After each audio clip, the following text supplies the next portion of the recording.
Olá, sejam muito bem-vindos a mais um episódio do podcast Ecclesia Talks. E hoje nós vamos conversar sobre como o ser humano reage às grandes transformações. Especialmente agora, em um momento que a inteligência artificial já está transformando a forma como pensamos, como aprendemos, decidimos, trabalhamos e até mesmo nos relacionamos uns com os outros, fica a pergunta: será que estamos preparados emocionalmente, mentalmente e até mesmo culturalmente para essa nova revolução? E para a gente explorar esses temas, eu recebo hoje o Gustavo Gumiero, que é sociólogo, especialista em análise comportamental, escritor de livros e um cidadão global que já passou por mais de 100 países. Então, Gustavo, muito obrigado por ter aceitado o nosso convite, muito obrigado pelo seu tempo e seja bem-vindo você também.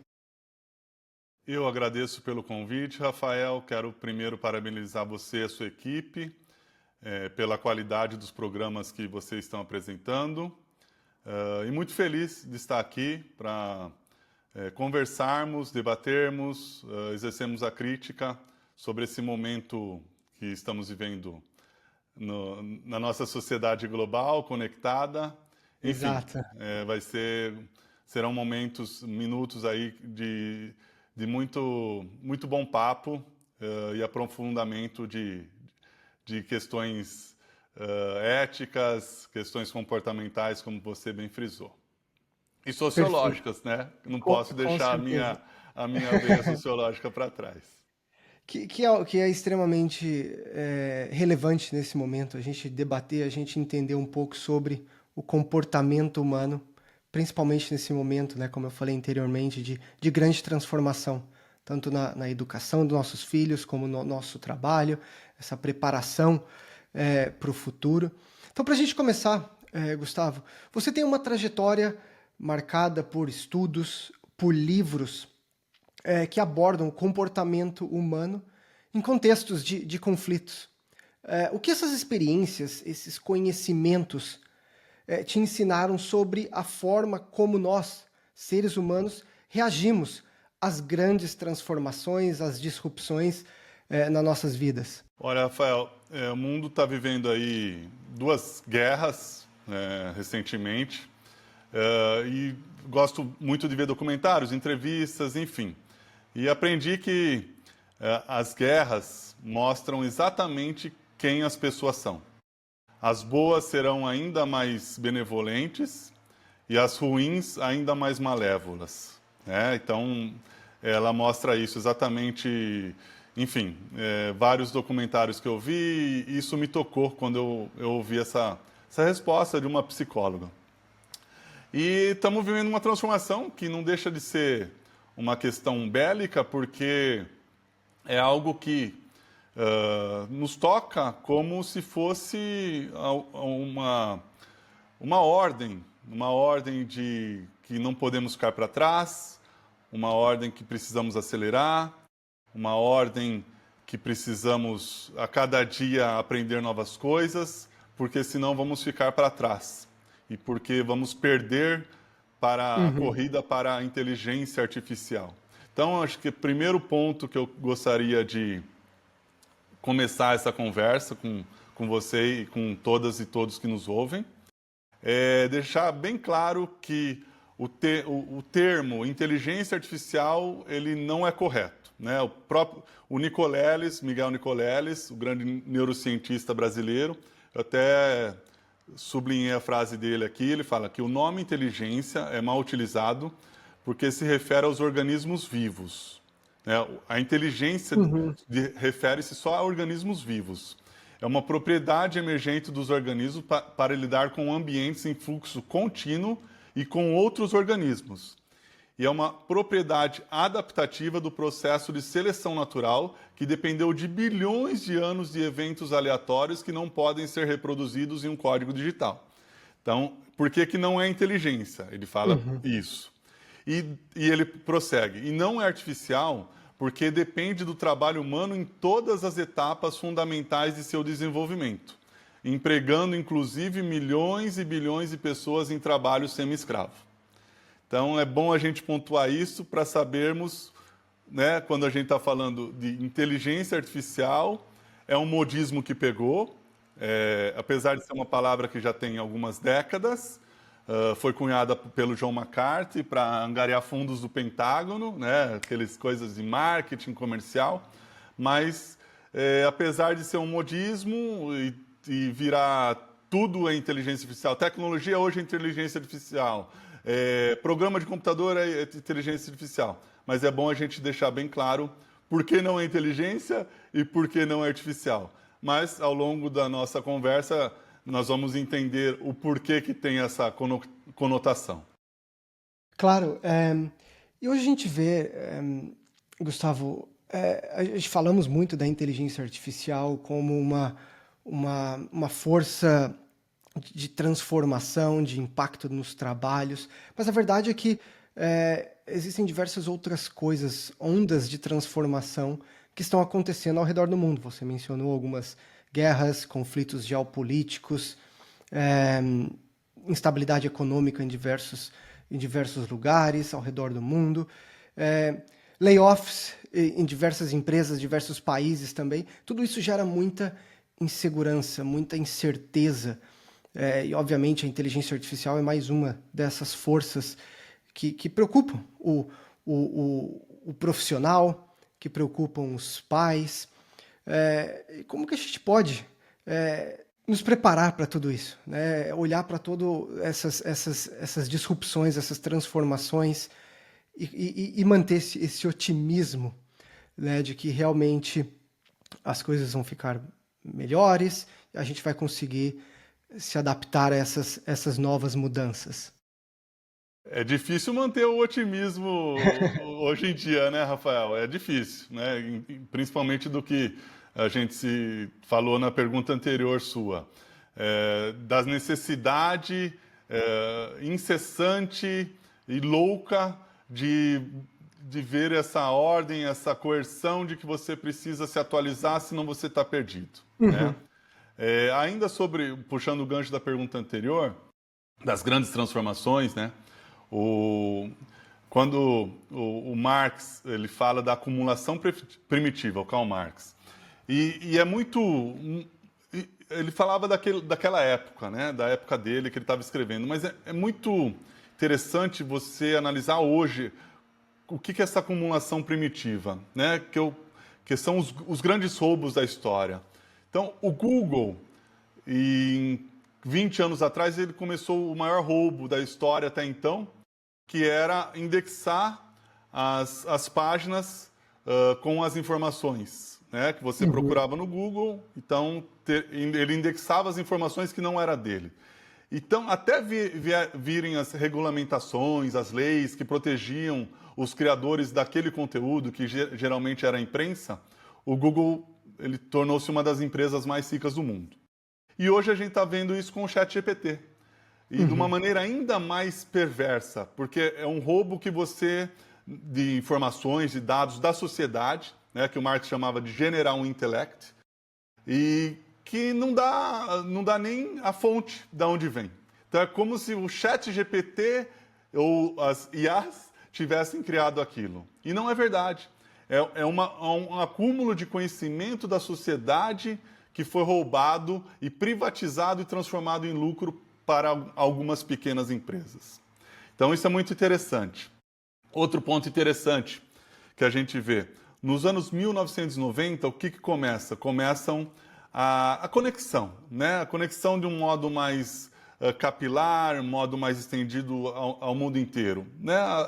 Começou Claro. a se expandir. Nos anos 2000, naquela década, primeira década do nosso milênio, você tem uma expansão exponencial dessa conexão. Aí o que é falado nos anos 2010, Rafael? Big Data, tal, dados. E o que fazer com esses dados? Daí, nos anos 2020, que é essa década que a gente está vivendo, veio a IA, que é para analisar aqueles dados e extrair o que quer que seja, né? Então, a gente tem esses dois históricos paralelos da acumulação primitiva contemporânea e também dessa questão da conexão, da questão da interconexão mais profunda, exponencial, com o Big Data e depois as IAs. Então, você vê como essa tecnologia, mas é bom a gente falar aqui que a tecnologia nunca é neutra, são forças sociais Uhum. que lutam.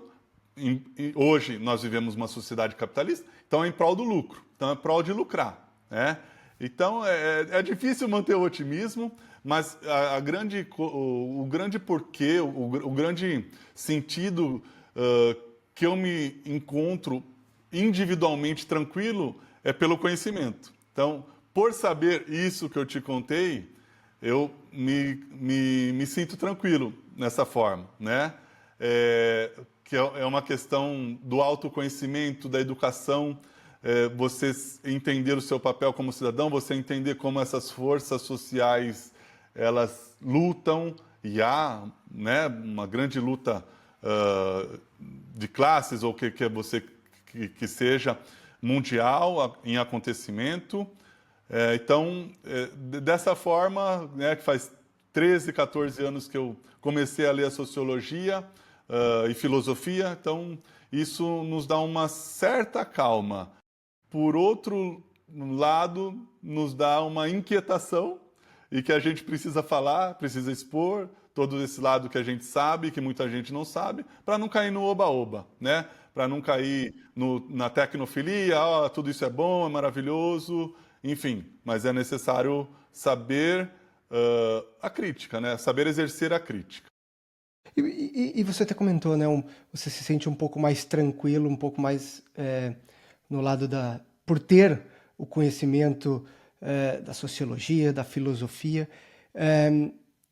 E você tem uma carreira bastante longa nessas áreas de estudo.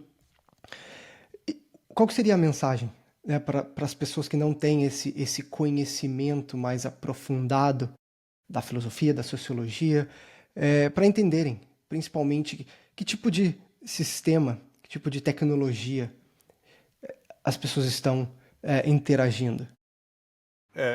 Seria uma grande arrogância e presunção desejar que todos se tornassem sociólogos ou filósofos ou lessem, né, Rafael? Mas acho que o ponto principal da minha crítica é que a pessoa, o indivíduo, saiba o seu papel dentro da sociedade e saiba como ser agente de transformação, de resistência, de ação, né? Então, e para isso tem um custo.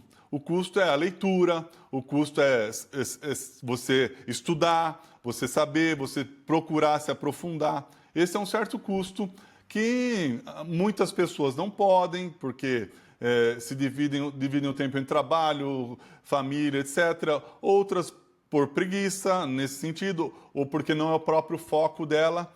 Então, é o que eu disse, né? Se a pessoa ela quer se aprofundar, hoje tem todos os meios para isso, né? Tem todos os meios, livros gratuitos, cursos gratuitos, então é possível. Mas nem todas as pessoas nasceram também para isso, então eu sou bem tranquilo nesse sentido, né? Agora, que traz um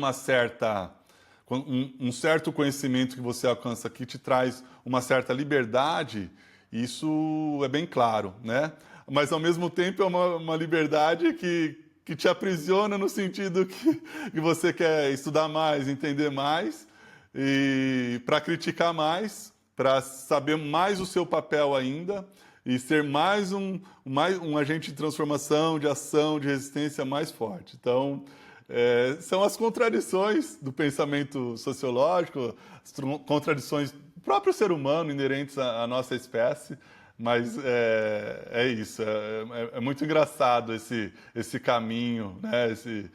Claro, Essa questão. Eu claro. lembro quando eu fui me propor a fazer um mestrado em sociologia, eu era da área do futebol, era de Uhum. educação física. Aí o professor lá da Unicamp, do IFISH, Instituto de Filosofia e Ciências Humanas, ele perguntou: mas Gumiero, você já leu Marx? Falei: não. Weber? Não. Durkheim? Eu falei, não. Daí ele falou, vai ser difícil para você, viu, Gumiero? Então, mas deu certo, por quê? Porque eu fui ler Marx, fui ler Durkheim, fui ler Weber, me aprofundar porque eu tinha essa deficiência de nunca tê-los lido, né? Não fiz uma graduação em ciências sociais. Então, isso foi libertador nesse aspecto. Então, por isso que eu falo, nem sempre eu gosto, não gosto de tomar a minha experiência prática como exemplo, Claro. né? Mas só para contar essa minha trajetória dentro da sociologia.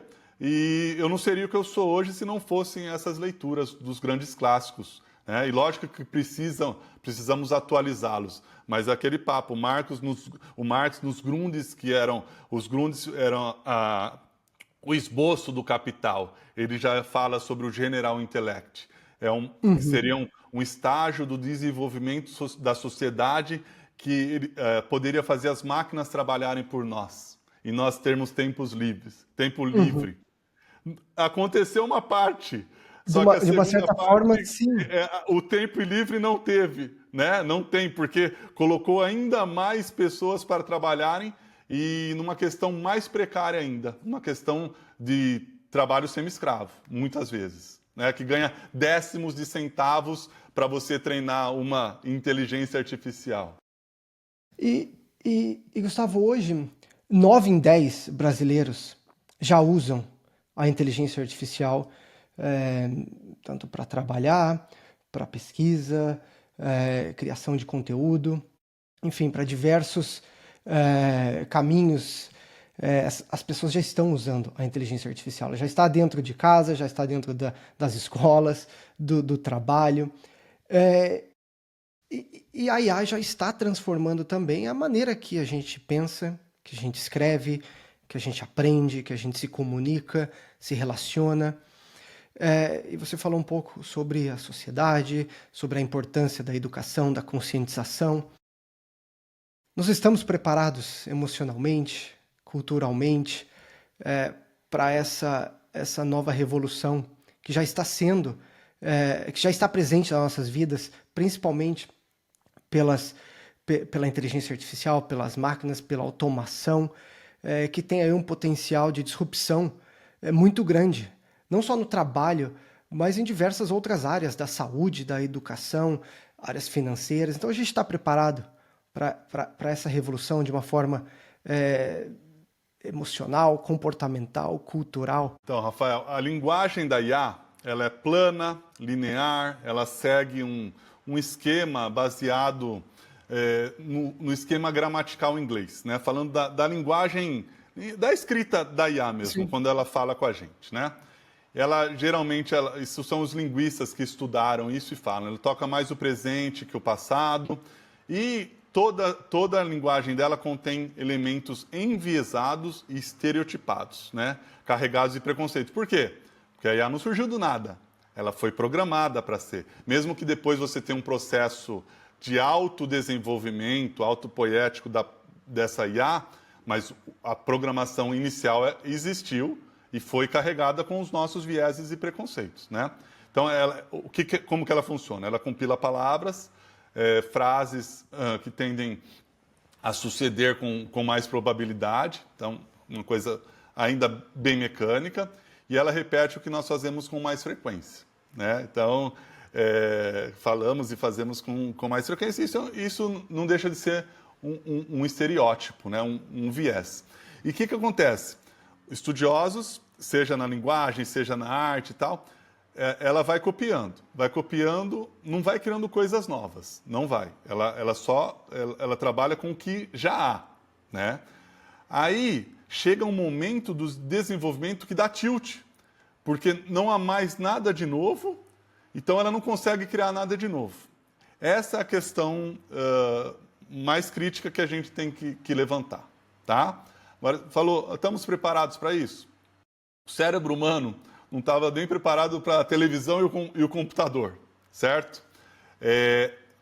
Por quê? Nosso cérebro é analógico. Esse papo de querer comparar o computador com o cérebro é totalmente descabido. E volto mais uma vez ao Nicoleles, né, o especialista em neurociência que diz. Então, ele fala isso. Então, nós não estamos preparados, mas temos que viver nesse mundo de mutação, de disruptivo, como você colocou, e que nos acarreta certos efeitos colaterais. Quais são os efeitos colaterais? Doenças, né? Burnout, aí vamos listar 1 milhão de doenças, né? Mas vamos hoje a depressão, ansiedade, síndrome do pânico, burnout, todas ligadas ao trabalho em excesso, né? E hoje ainda mais a essa cobrança de termos que ser como máquinas. E já que a máquina evolui a cada dia, se eu não evoluir a cada dia, eu vou ficar para trás. Eu vou ser um ser humano desprezível, ser humano inútil. Isso o Harari ele fala, né, no livro dele, da questão de ter duas classes, a dos ultra-ricos e a dos inúteis.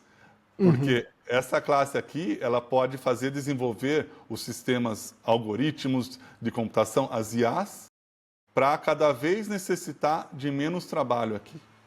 Então, a grande questão hoje é quem está desenvolvendo, então essas empresas que desenvolvem, que tem um dono, né, ou um grupo de acionistas, e essas pessoas que cada vez mais estão sendo precarizadas no trabalho e cada vez mais mal pagas. Então você tem esse contraste que é um aumento da desigualdade econômica, social, cognitiva, de tudo, né? Porque sempre houve desigualdade no mundo. Mas qual a diferença da desigualdade hoje? Porque o dinheiro tem poder. Então você pegar 13 pessoas que, né, no mundo, bilionários, que valem, em sua fortuna, vale mais que o PIB de 150 países. Então, essas pessoas, ela tem o poder de mudar a vida para pior, geralmente, de bilhões de pessoas. Então, essa questão social tem que ser bem colocada, né? Porque, às vezes, individualmente, pouco você pode fazer. Então, por isso que é importante a gente saber o que acontece, para saber contra quem atuar, né? Como resistir, qual deve ser a nossa resistência, contra o quê? Então, por isso que essa questão é bem colocada, da questão comportamental, mas a questão social, ela precede o nosso comportamento, né? De como nós vamos nos comportar. Então, para finalizar aqui, Rafael, eu acredito que não, o cérebro não está preparado para essas grandes transformações, mas essa nova geração nós estamos preparando de uma outra maneira, com vídeos curtos, né? Os filhos, as crianças que já vão vindo com vídeos curtos, estão sendo preparados de uma outra maneira, que não vão conseguir ter uma atenção de 1, 2 horas em nada, né? Eu fico até pensando, jogo de futebol, jogo de tênis, como que essa geração vai prestar atenção, dessa geração que vem? Porque é irreversível. A crítica aqui não é ética, não é moral. A crítica é neurológica, porque é a plasticidade cerebral. Uma vez que você desenvolveu essa criança daquela maneira, é irreversível. Porque os neurônios, as sinapses neuronais dela, o córtex frontal, foi desenvolvido de uma maneira que você não consegue voltar.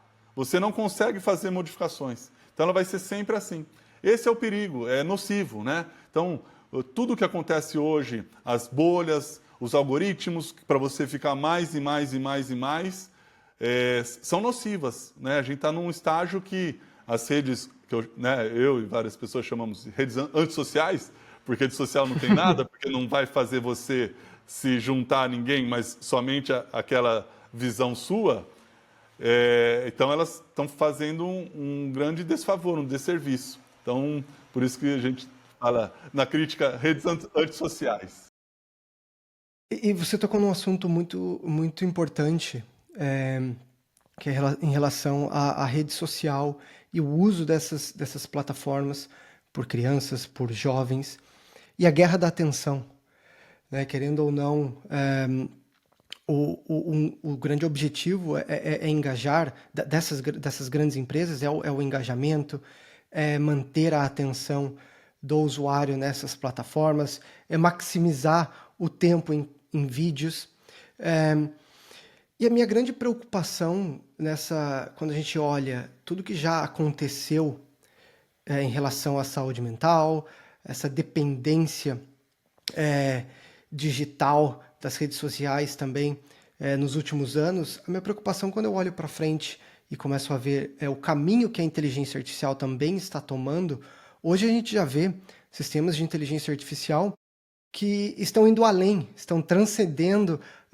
a produtividade, aquela ferramenta para usar no trabalho, e já tem ferramentas que chamamos, né, de companheiros de inteligência artificial, que já estão aí expandindo para o lado mais emocional, mais íntimo, até mesmo erótico. A própria OpenAI anunciou que vai flexibilizar algumas das suas políticas para liberar adultos terem conversas mais eróticas com o chat GPT. Então a gente vê essa transformação da guerra da atenção nas redes sociais para essa guerra da intimidade, até da confiança, agora com essas ferramentas de inteligência artificial. Então, como que, diante dessa disrupção e de uma inteligência artificial que parece que está cada vez mais próxima da gente, até mesmo entendendo os nossos... ou simulando, né, emoções, pensamentos, a empatia, como que a gente pode preservar o que é essencialmente humano? Por exemplo, a nossa empatia, o nosso pensamento crítico, a moral, a ética, a intencionalidade, a originalidade, em meio a tanta automação, algoritmo, inteligência artificial, rede social. Rafael, é uma excelente pergunta, né? Uma pergunta muito complexa, mesmo porque a própria definição do que é ser humano, ela está passando por redefinições, né? O que é ser humano, né? Antes era fácil lidar, né? Mas é o mesmo ser humano, o mesmo Homo sapiens que se julga que há uma inteligência artificial, né? Olha, o homem que pensa cria o que é inteligência artificial, que é fora dele, né? Mas então, voltando ao assunto especificamente da sua pergunta, essa questão da redefinição do que é o humano é muito complexa, né? Por quê? Nós estamos vivendo com elementos maquínicos, híbridos cada vez maiores, tá? Você colocou da questão de tornar erótico, enfim, esses programas de computador, essas IAs, estão falando com crianças já. Olha como está ficando nocivo desde da idade infantil. Qual o problema? Não é ser tecnofóbico. Eu sou a favor de que haja o desenvolvimento maquínico das máquinas e isso torne a nossa vida mais fácil, né? Ou as pessoas que iriam estar até hoje com boias frias cortando a cana, certo? Eu não sou tecnofóbico,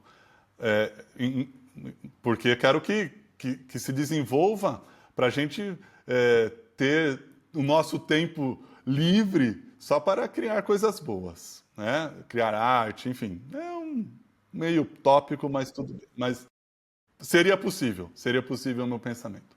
Então, qual que é o problema?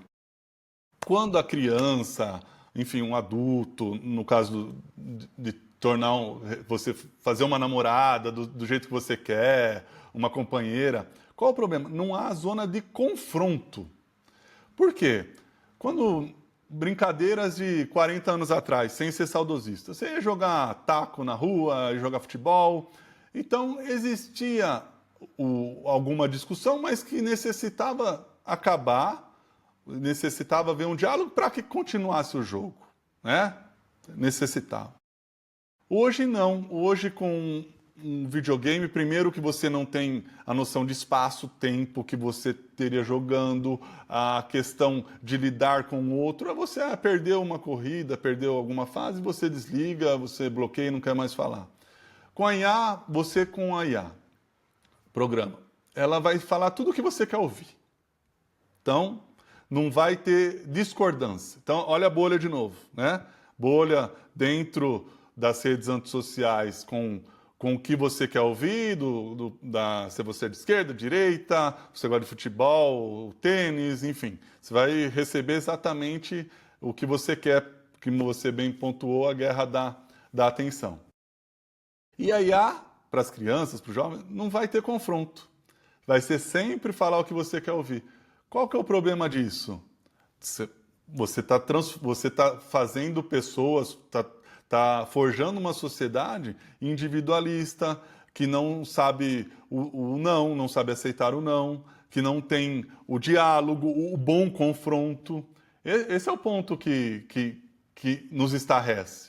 Né? Então, E uma preocupação que eu tenho também, desculpa te interromper, mas só para acrescentar no que você está falando, Gustavo, é a validação também, essa constante validação que a inteligência artificial ela cria esse ambiente de sempre concordar, de sempre elogiar, e as pessoas buscam essa validação, né? É natural do ser humano buscar essa validação. Então, quando você tem essa inteligência artificial te validando e te elogiando de uma forma constante, isso realmente cria uma desconexão com o mundo físico, onde não é todo momento, não é 100% do tempo que você recebe um elogio, né? Então, é uma preocupação. E quando a gente leva isso para a criança, para o adolescente, eu realmente acredito que pode impactar, né? Que pode impactar a maneira que as próprias crianças, jovens,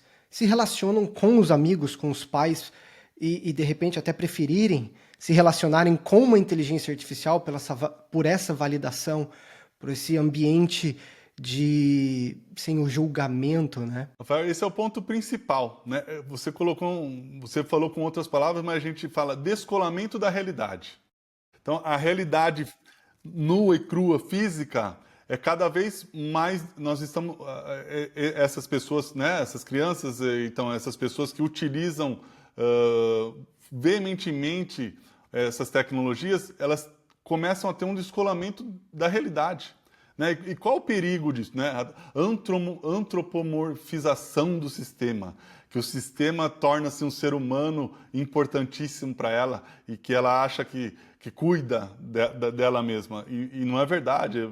Apertou um botão, desligou e pode ser que nunca mais converse. E mesmo se conversar, nós estamos falando do sistema, né? Não de uma pessoa que vai cuidar, que vai se preocupar com ela. Né? Então, esse é o ponto, porque essa conveniência, né, no uso de sistemas automáticos, ela vai matar a agência no sentido do agir humano, né? A capacidade nossa, a necessidade de agir. Então, estão delegando, por exemplo, psicologia, psicanálise, programa de IA, medicina, programa de IA, mas quando é um auxílio, legal. Agora, quando vira a verdade, né? Porque não podemos deixar que torne-se a verdade por si só, né? Automatizar as tarefas, né, repetitiva, como eu estava dizendo, é uma coisa.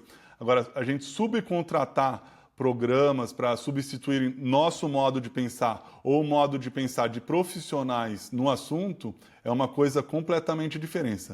E estou de acordo com você, é uma das coisas mais nocivas hoje em dia. Né? E que ainda a sociedade não sabe como lidar, não sabe os limites, as regras, né? Onde pode, o que não pode, até onde pode, porque é novidade. Então, tudo que é novidade entra, né? Passa a boiada. Depois que vai ver, vamos tirar esses bois daqui e pôr para lá. Então, nós vivemos num período muito nocivo e a necessidade muito grande de estarmos atentos a isso e lutarmos pelos direitos de que não seja mais nocivo ainda para de colocar limites a não ao desenvolvimento, não vejo ao desenvolvimento, mas ao uso, né? A como utilizar isso. E você comentou anteriormente, Gustavo, a concentração da riqueza. Se a gente olha também para o ângulo das empresas, hoje as big techs, as 10 principais empresas, hoje já o valuation, o valor de mercado dessas 10 principais empresas no índice do Standard Poor's 500 nos Estados Unidos, eles já detêm 40%, quase 40% do valor de mercado do índice como um todo. Então, de novo, você comentou sobre a concentração de poucos indivíduos, mas também tem a concentração de poucas empresas dominando aí a corrida pela inteligência artificial. E a gente também já vê governos usando a inteligência artificial nos seus processos. E quando a gente vê esse uso da inteligência artificial por parte de governos, grandes empresas dominando o desenvolvimento, mas poucas empresas dominando o desenvolvimento da inteligência artificial, a gente corre o risco de nos tornar mais controláveis, mais previsíveis, e você vê o risco também da humanidade perder a autonomia diante de tanta influência, dessa influência crescente da inteligência artificial nas nossas decisões, na nossa tomada de decisão, escolhas. Vamos lá, das empresas, você bem colocou, especialistas dizem que é uma bolha, porque o valor que elas vão atingindo é sobre a expectativa de desenvolvimento que elas vão ter, né, de novas tecnologias e tal. Então, aí, um ponto. Ponto 2, dentro das empresas, cada vez é maior o divário entre o CEO e aquele empregado que ganha menos, né? Então, cada vez maior esse divário e cada vez menos mão de obra é necessária para isso, né? Porque eles subcontratam em outros, dentro da empresa, né? Porque daí subcontrata terceiros na Índia, enfim, na China, onde quer que seja, para pagar centavos para você treinar a IA. Então, tem essas duas questões. O governo, eu me lembro quando eu fui para a China, Rafael, eu me surpreendi assim com o número de câmeras que tem, né? Daí eu procurei lá, a China, assim, por exemplo, o segundo país que mais tem câmeras tem, vamos colocar, uma por habitante. A China tem 30 mil por habitante. Era absurdo. Então você percebe que certos governos com mais uma pegada quase, né, para puxar para o controlado, né, para o controlável, para o ditatorial, então é uma forma de você mostrar para o seu cidadão que ele está sendo vigiado, né? Aí a gente volta no panóptico do Foucault, que era uma prisão que quem estava no meio conseguia ver todos, mas não era visto. Isso deu origem, inclusive, ao programa Big Brother, né? Então, chama Panóptica, é o livro do Jeremy Bentham, que ele construiu uma prisão ideal. Então, para controlar, né? Mas hoje o controlar não está só na questão de falar, estou te vendo, mas a questão que eu sei o que você procura na internet, né? E eu vou te dar exatamente o que você está procurando, ou mais, né? Então, a questão do marketing, que sabe o que você... o cookie hoje é até ultrapassado, né, Rafael? Tem tantas novas tecnologias que só a questão de quanto você fica em cada parte do site, enfim, o clique, tudo é sabido, né? Então, essa questão é um outro modo de te controlar, né? De te controlar. Então, essa é a crítica que deve ser feita, né? Mais uma vez, como fazer para não sermos controlados, né? Como fazer para sermos agentes de transformação, para sermos humanos, no sentido de que agimos com o nosso livre-arbítrio. Então, é a questão de você saber como que funcionam as coisas. O Simondon era um filósofo francês e ele se considerava o sociólogo das máquinas e ele falava, não, o sociólogo aqui tem que saber montar, desmontar uma televisão, um computador. Então, eu acho bem interessante tocar nesse ponto, porque é uma forma de você saber como funcionam as coisas, né? Lógico que ele estava falando mais da questão do hardware, do componente físico, mas se você hoje souber como funciona essa cadeia de ligações econômicas, comerciais, mundiais, né? Você já está um pouco na frente, você já consegue discernir melhor algumas questões. Mas eu acho que o grande ponto assim, de hoje para o futuro vai ser você conseguir discernir o que é verdadeiro, o que não é. Não é? Porque está cada vez essa questão da realidade e do virtualidade se contrapondo Uhum. e você não consegue mais perceber o que é um, o que é outro. Então, vai ter que ter muita coisa de regulamentações para você falar, isso foi criado pelo próprio computador, isso foi um humano que desenhou, né? Então, são questões que são novas, tem que se colocar agora para começar a se discutir, já está sendo discutido, mas a gente não sabe como que vai ser, né, Rafael? A gente não sabe, não temos a fórmula mágica. Exato, e a gente está entrando em poucos meses, né? Vamos virar o ano aí em semanas, e a gente vai entrar nesse ciclo das eleições presidenciais de uma forma mais acirrada. Então, qual seria a mensagem, Gustavo, para a população, para os eleitores, principalmente nesse momento mais acirrado da política, da polarização e do uso da inteligência artificial? Como você mencionou, essa hiperpersonalização, onde os governos, as pessoas, as agências de marketing sabem exatamente qual conteúdo você consome, quanto tempo você fica no vídeo, o que te deixa mais preso na tela. Além disso, tem o que a gente chama das deepfakes crescentes, que são conteúdos, vídeos, imagens, fotos que parecem ser 100% reais, mas na verdade são criadas, são falsas. Então, com esse ciclo das eleições de uma forma mais acirrada e mais presente aí se iniciando na virada do ano, qual é a principal mensagem? Para as pessoas se blindarem e não serem influenciadas por aquele conteúdo, né? E como você falou, tá cada vez mais difícil de distinguir o que realmente foi criado, o que é artificial, do que é o verdadeiro, né? E nas eleições, elas já estão na bolha, né? Os eleitores já estão na bolha, já estiveram na eleição passada, na outra. Enfim, é difícil hoje em dia você sair dessa bolha. Basta ver as pesquisas que dão meio a meio. O país realmente está polarizado e não tem tendência de mudança, né, Rafael? Então, é difícil, assim, a pessoa sair dessa bolha para um ou para outro, né? Ela já está enviesada no político que ela quer votar, no sentido do que ela quer para a vida dela, enfim. E não tem mais essa zona de confronto.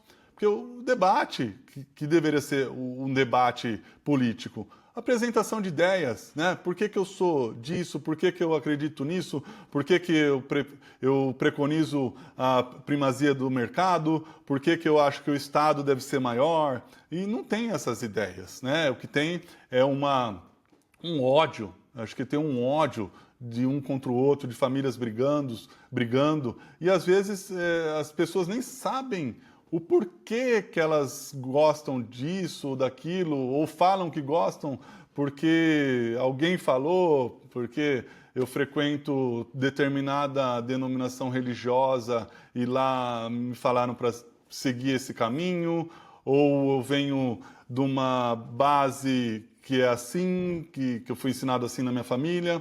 Então não tem essa zona do confronto para você lidar com ideias opostas e decidir por si mesmo, né? Então, o que eu posso dar de sugestão? É difícil, né? Assim, eu sempre gostei de ler o que era oposto ao que eu acredito, né? Então, Ou para embasar mas você acredita que... a minha fé, né, no sentido, uma fé em determinada ideia, ou para deixá-la, essa fé nessa determinada ideia e saber do outro, ou mesmo, principalmente no meu caso, para saber lidar. Então, eu não gosto disso. Mas por que você não gosta? Porque eu não gosto. Não, eu não gosto porque isso. Eu li esse livro, pam. Então, você tem diálogo, né? Então, você consegue se posicionar, apresentar os pontos negativos de você não acreditar nisso e acreditar naquilo. E hoje é difícil encontrar isso que a questão da bolha, da guerra da atenção, virou um ódio de um contra o outro, o ódio da direita contra a esquerda, que também é um modismo novo, porque até 10 anos atrás ninguém falava de esquerda ou de direita no Brasil, né? Não eram palavras que você ouvia com muita frequência, e de uma hora para outra se tornou. Daí o de direita não pode nem ouvir falar a palavra comunista, nem sabe o que é, mas o da esquerda capitalista é tudo safado. Então tem esse ódio de um contra o outro, que é uma pena, porque você impede o bom debate, que leva uma ideia a ser trabalhada, talhada e virar uma ideia melhor. Mas a minha grande recomendação também, né, diante desse cenário bastante difícil, desafiador, e agora entrando essas novas tecnologias e a dificuldade de separar o que realmente foi criado ali pela máquina e o que realmente é realidade, a minha grande recomendação é sempre buscar a informação, a confirmação de fontes, não aceitar aquele primeiro conteúdo que você recebe ou no Instagram ou no WhatsApp como sendo a verdade absoluta, e sempre exercer esse pensamento crítico, o senso crítico de questionar, de comparar, de validar as informações que você está recebendo. Então, eu acredito que, principalmente agora nesse ciclo de eleições presidenciais, é importante que a gente exerça o nosso senso crítico para questionar as informações, para comparar, para validar as informações que a gente recebe. E Gustavo, quais são os sinais que mostram quando se a gente está cedendo, né, demais para a conveniência, para a facilidade, para os atalhos da inteligência artificial e deixando de exercer o nosso pensamento crítico, a nossa autonomia e usando a IA de uma forma mais passiva? O problema é quando a gente começa a delegar nosso pensamento e ação às máquinas. Então, quando ela é uma adjunta, legal. As ferramentas ao longo da história, elas foram, vamos colocar, extensão do homem, né? Nós construímos ferramentas, tecnologia para ampliar o nosso modo de agir no mundo. Legal. Então, nós sempre nos desenvolvemos com relação a isso. A própria escrita, o feedback cognitivo que você tem quando escreve para o seu cérebro uma palavra é muito mais forte, aprofundado, do que quando você digita. Porque todas as teclas que você digita, apesar de você digitar M, G, P, elas são teclas. Agora, o feedback, o nosso cérebro começa na mão, né? Então, tem essa questão. Então, quando o pensar está na proeminência do nosso cérebro e nós delegamos alguma coisa para nos ajudar a melhorar o nosso raciocínio e pensamento, legal. Quando a gente começa a delegar e receber, e nós sermos o apêndice, daí é problemático, né? Eu dou um exemplo assim, faço alguns roteiros de vídeos do meu personagem, o Proteus, para o YouTube. O YouTube, ele vê o que os usuários gostam e já dá algumas sugestões para você. Isso eu acho válido, eu acho muito válido. Aí eu pego aquelas sugestões e trabalho em cima delas. Mas o trabalho cognitivo é meu, né? Porque senão vai ser delegado a uma máquina falando para outra máquina e assim por diante. Então, é isso. Eu acho assim, quando você se sente que está comandando o processo, Sim, legal. sim. Né? Você pode criar várias ferramentas, pode usar muitas IAs, muitos programas para te auxiliar, mas você está no processo. Agora, quando você começa a delegar, aí é outra história, né? O cérebro humano, nós já estamos, faz alguns anos, algumas décadas que já está mudando nossa memória, né? A gente sabe que tem lá, então não precisamos decorar aquilo, o número de telefone está lá. Então já vai mudando a questão do córtex, da plasticidade cerebral. Isso já muda, né? Então, com essa questão, mais ainda, qual que é o problema? O problema principal, Rafael, foi feito um estudo no MIT acho que você citou, inclusive, esse estudo numa de suas outras entrevistas, para fazer redação. Então, foram divididos em 3 grupos.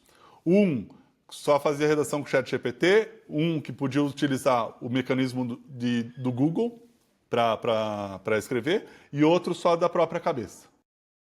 O que aconteceu? Eletroencefalograma. Resultado: aqueles que escreviam da própria cabeça pensavam, trabalhavam.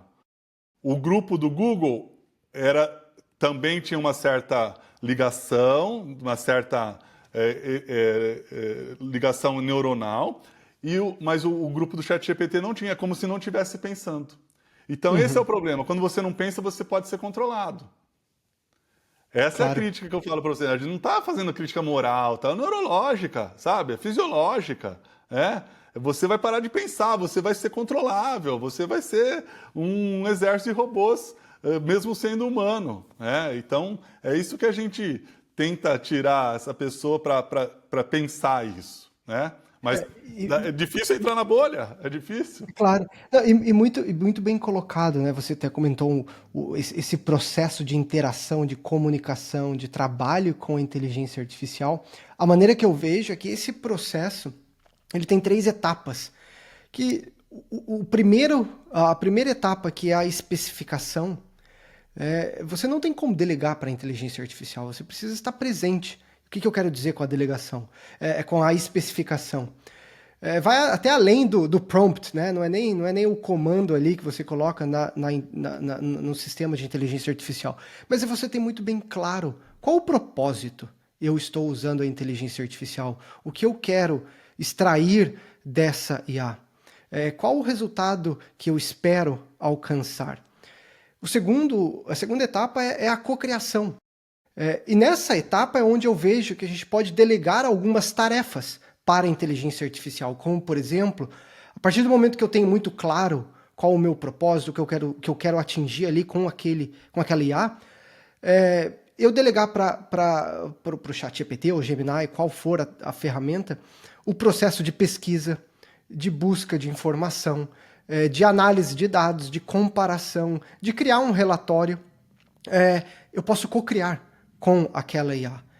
E a terceira etapa, que para mim é a mais importante, você precisa estar presente, não tem como você delegar, terceirizar para uma IA, é o processo da interpretação. Se você precisa se questionar a informação, comparar dados, comparar fontes, informações, diferentes contextos. Você mencionou anteriormente os vieses algorítmicos que as ferramentas de IA podem trazer.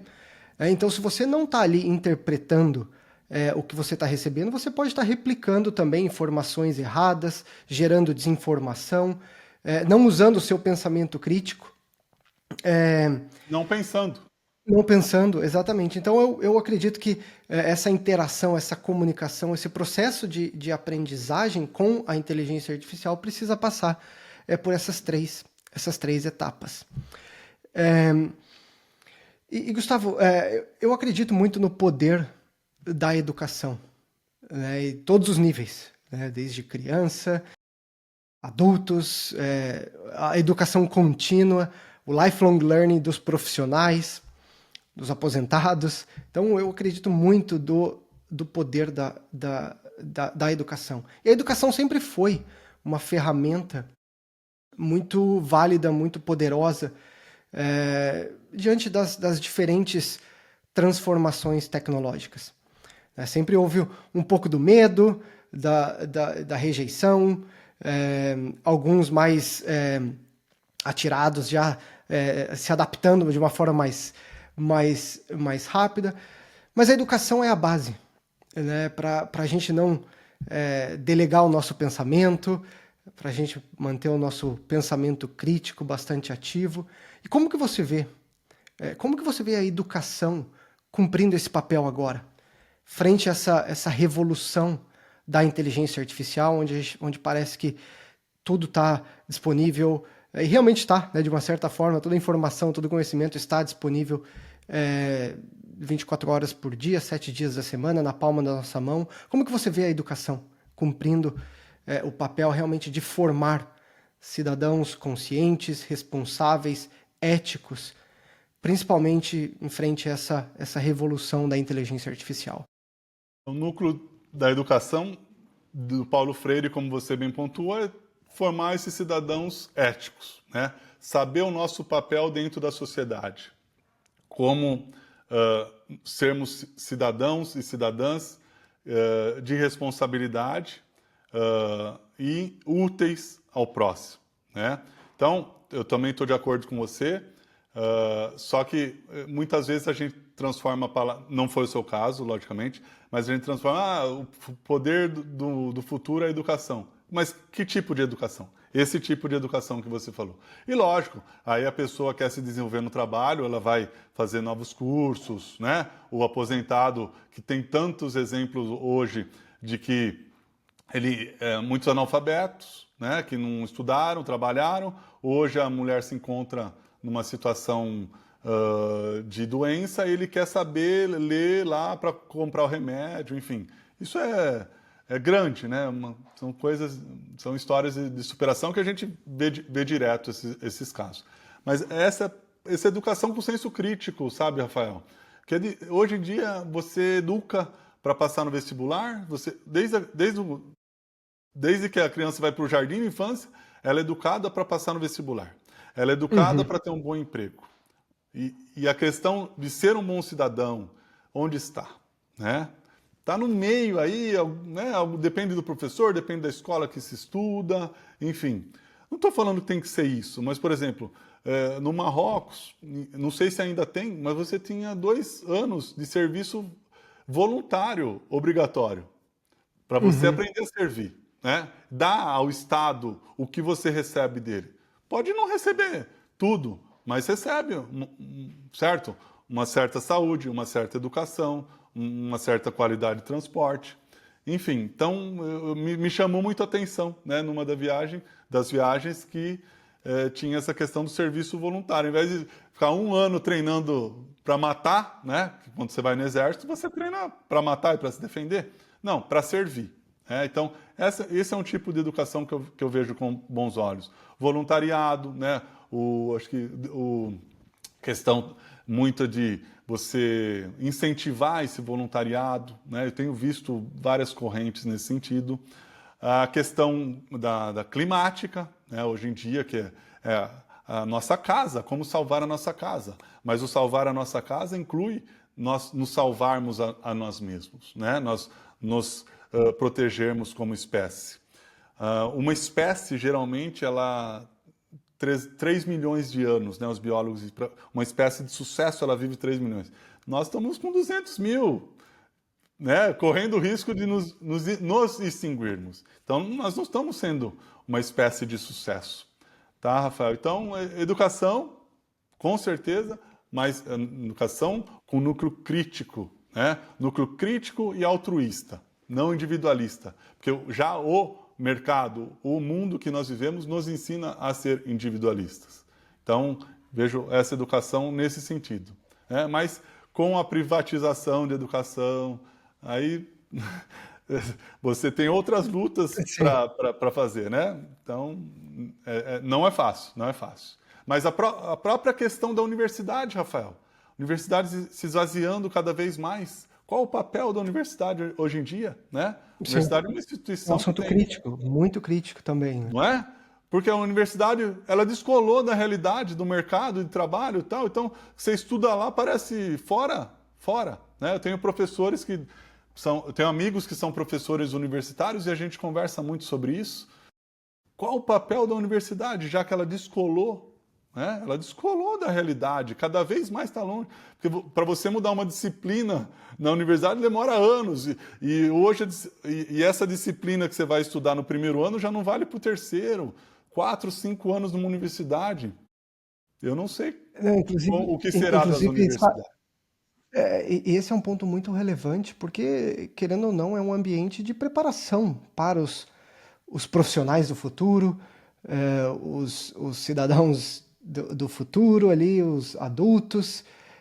os futuros líderes políticos, empresariais, e um relatório recente com diversos empregadores ao redor do mundo, 8 em 10 desses empregadores disseram que, na opinião deles, a universidade não está preparando os universitários para o mercado de trabalho, principalmente porque o currículo acadêmico não está conseguindo acompanhar a rápida evolução no mercado. E não é só a inteligência artificial é um dos fatores, mas existem diversos outros fatores. Então, realmente, é uma preocupação. E ontem mesmo eu estava lendo um artigo do CEO da Palantir, que é uma das empresas que está aí também na corrida da inteligência artificial, que cresceu de uma forma astronômica nos últimos 12 meses, e ele fez uma crítica muito dura para as universidades também, pelo alto custo, muitas das universidades também americanas seguindo mais o lado da doutrinação, e não focando nas habilidades práticas, na experiência prática, que realmente preparam os profissionais do futuro. Então, concordo com você que as universidades estão passando aí por um momento bastante desafiador. E voltando aqui... E não sei se tem Gustavo, volta. Porque sim. 4 anos hoje em dia para você ficar numa instituição, né? Não sei. Mas o que você disse, ela era lugar de formação de líderes, de empresários, enfim. E você não vê mais isso hoje. Não vê mais isso. Sim. Por culpa das próprias universidades, né? Que pararam no tempo, né? Então, você fez graduação universitária também, a gente sabe como funciona, enfim, e né, tá cada vez mais descolado da realidade, principalmente para as questões core, né, do desenvolvimento econômico. Hoje, laboratórios particulares, ninguém vai mais às universidades, que demora, não. Vamos fazer aqui nosso laboratório da nossa farmacêutica, 24 horas, pum, pum, pum, né? Na universidade, tem o tempo, tem que pedir para CAPES, tem que pedir financiamento, então são Exato. outros tempos, é outro tempo. Exato. E toda a questão econômica, né? Hoje, quase, se você olhar a dívida pública americana, que também está aí em níveis astronômicos, hoje o debt, né? A dívida dos estudantes universitários chega a quase 2 trilhões, de 35 dos trilhões da dívida pública. Então, é bastante relevante essa discussão, né? Do retorno do investimento, e as oportunidades que esse diploma está criando, né, ou não está criando no mercado de trabalho. Mas voltando um pouco para o... Só para falar do Não, Deb, claro. eu gosto muito, ele é um dos poucos sociólogos que eu gosto que estão vivos, que é o Maurício Lazarato. Ele é italiano, mas é radicado na França, enfim, tive a oportunidade de conhecê-lo pessoalmente, traduzir um livro dele para o português e tal. E ele escreveu uns 10 anos atrás sobre o livro chama O Governo do Homem Endividado. E da dívida dos estudantes, né, estadunidenses, ele coloca, enfim, você nem entrou no mercado de trabalho, você já está endividado. Já está com Aí uma você dívida. tem que trabalhar para pagar a dívida, então você é um escravo do sistema, porque você vai ter sempre que trabalhar, o boleto vai sempre chegar, né, as contas. E é um Então, questionamento muito importante, porque se você for comprar uma casa, vamos dizer assim, você ganha $100.000, isso é um exemplo, né? $100.000 no ano, e você quer comprar uma casa de $1,5 milhão, é bem provável que o seu financiamento não vai ser aprovado. Se você ganha $50.000 e quer comprar um carro de $200.000, é bem provável que o seu financiamento não vai ser aprovado. Então, eu tenho escutado exatamente bastante esse questionamento. Então, por que uma criança, um jovem de 17, 18 anos consegue uma aprovação sem ter nenhuma ali condição nem de pensar, né, o que vai ser do futuro, como eu vou pagar essa conta ao longo dos meus próximos 15 anos e eu sou aprovado $200.000, $250.000. Então, é um perfeito, questionamento que está rolando perfeito. muito grande aqui, porque eu moro aqui nos Estados Unidos e eu tenho Bem acompanhado muito colocado, Rafa. essa Bem discussão. colocado. E voltando um pouco para o nível, Gustavo, do indivíduo, né? Então, a gente olhando aqui para as pessoas, falamos bastante sobre ética, a necessidade do pensamento crítico, você falou até da gestão ambiental, extremamente importante as habilidades socioemocionais diante dessas rápidas transformações. Se a gente fosse resumir, Gustavo, quais comportamentos precisam ser reprogramados, de uma certa forma, para que a gente consiga coexistir, ser complementados pela inteligência artificial e não ser usados pela inteligência artificial nos dias de hoje, né? Então, quais são esses comportamentos, as mentalidades que a gente precisa desenvolver para realmente coexistir, viver de uma forma saudável com essas novas tecnologias? Rafael, na nossa geração, acho que ainda não precisamos reprogramar nada, né? Questão do aprendizado, enfim. O erro, né? O que a gente errou, eu acho que é uma forma de aprender e uma das formas mais poderosas de aprender, né? O erro. Então, acho que é errar, né? Errar, mas melhor ainda é se for com o erro dos outros, se a gente conseguir aprender com o erro dos outros. Mas reprogramar, que nós falamos aí alguns minutos atrás. Um cérebro infantil que hoje ele é bombardeado com vídeo de 30 segundos, ele não vai conseguir, na idade adulta, a ter uma atenção necessária em algo que tenha 1 a 2 horas. Porque é a questão da plasticidade cerebral, que já passou. Então, a nossa questão, acho que mais do que reprogramar a nós, é não deixar que as crianças, essa geração que vem, sejam programadas nesse sentido, né? Sejam programadas nessa atenção parcial contínua. É isso que os psicólogos chamam. Que presta atenção em tudo, mas não presta atenção em nada, na verdade. Né? Tá olhando aqui, tá um ouvido lá, enfim. Então, muito sério essa questão, né? E só vai vir com regulamentações do acesso dessa criança a determinados conteúdos, da questão da educação dos pais, do pai e da mãe, ou dos tutores, né? E da questão da regulamentação da sociedade como um todo. Como, no caso, tirar o celular da escola, né? Acho que seria assunto para outra entrevista, para outra conversa, mas é um ponto que hoje, sem saber o que fazer, vamos tirar, né? Vamos tirar porque a gente não está conseguindo lidar com isso, né? Então, vamos tirar o celular, é um ponto. Amanhã, outra história, podem chegar a uma conclusão diversa. Mas, enfim, é isso. A geração nossa, que não precisa ser reprogramada, mas também está sendo bombardeada constantemente com isso, a guerra da atenção e tal, umas questões são filosóficas, mas ter tempo para nós mesmos, né? Saber Claro. Que a decisão toca a nós, né? Então, como pode fazer isso? Várias atitudes. Olha, não vou checar o celular de tal hora a tal hora, eu vou checar tantas vezes por dia, final de semana, um dia vai ficar desligado. Enfim, tem pessoas que não podem porque o trabalho exige, mas tem pessoas que podem, mas não querem, né? Pelo vício, elas continuam, né? Então, tem a ditadura do like, tem vários fenômenos que unidos, eles nos fazem isso, essa nossa programação para olhar e clicar. Então, o conhecimento de si é muito importante e saber que é você que domina o seu tempo sobre qualquer dispositivo e não o contrário, né? Exceto em caso, né, de trabalho, enfim, daí não dá para a gente entrar no mérito da questão.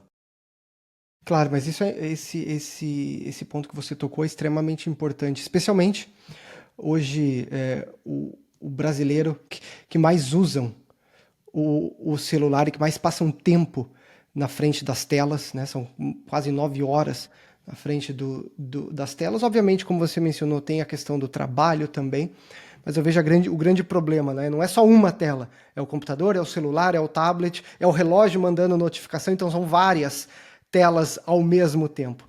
Então, muito, muito bem colocado.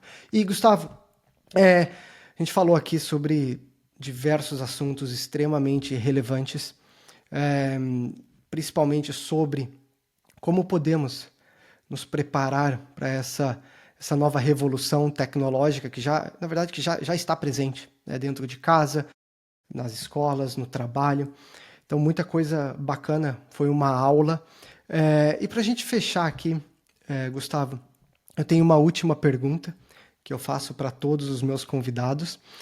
E é basicamente o seguinte: o que nos torna verdadeiramente humanos, que a inteligência artificial, que a máquina não consegue replicar? Olha, Rafael, o Harari ia falar que é a capacidade de colaborar.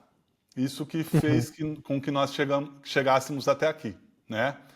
E hoje colaborar em prol de um objetivo comum, né? Porque uhum, você pega os primatas, eles colaboram de uma certa forma até um certo ponto. As abelhas colaboram, as formigas colaboram, mas em torno de um objetivo comum, de transformar a própria existência, é só o ser humano. Isso que nos torna humanos, essa capacidade de colaborar. Ao mesmo tempo, é o que mais está faltando hoje em dia. A gente não uhum, consegue colaborar para aprovar um financiamento de 1,3 trilhões de dólares em prol da nossa casa.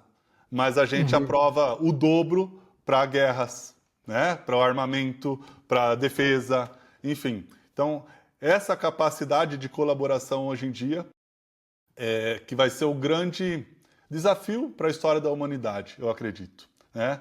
E não acredito que nós vamos passar ilesos por isso. Nós vamos, estou estudando bastante sobre a mudança climática, né, o que vem chamado, e um grande preço social vai ser necessário para a gente cair em si, né, e voltar a essa capacidade de colaboração em prol do objetivo comum. E por mais paradoxal que possa parecer, a única coisa que nos une é a coisa mais individualista que é o sistema capitalista. É a única coisa que Uhum, nos une no mundo inteiro, né? uhum. O mercado. E é a coisa mais individualista que tem. Então, paradoxos da modernidade do ser humano. Sim, não, mas adorei. Realmente a colaboração, a comunicação, a empatia um pelo outro realmente são habilidades, são comportamentos que a gente precisa valorizar realmente no mundo cada vez mais tecnológico, complexo. Então, adorei a resposta. Gustavo, muito obrigado, pela sua participação. Como eu mencionei antes foi uma aula é, extremamente relevante para todo mundo que se interessa pelo tema da inteligência artificial, que se preocupa com a educação dos filhos, com o trabalho, com o futuro da sociedade. Então, esse episódio aqui, a gente cobriu muita coisa importante que vai ser extremamente relevante para essas pessoas. Então, muito obrigado, Gustavo, pela participação e pelas lições, pelos comentários. Adorei. E muito obrigado novamente, Gustavo. Eu que agradeço pelo convite, parabenizo você pelo alto nível das perguntas, das colocações, parabenizo a sua equipe também pelo profissionalismo. Muito obrigado. Obrigado por dar voz às minhas ideias, Rafael. Muito obrigado a você e a sua equipe. Claro, brigadão, Gustavo. Tenha um bom dia. Um abraço para nós.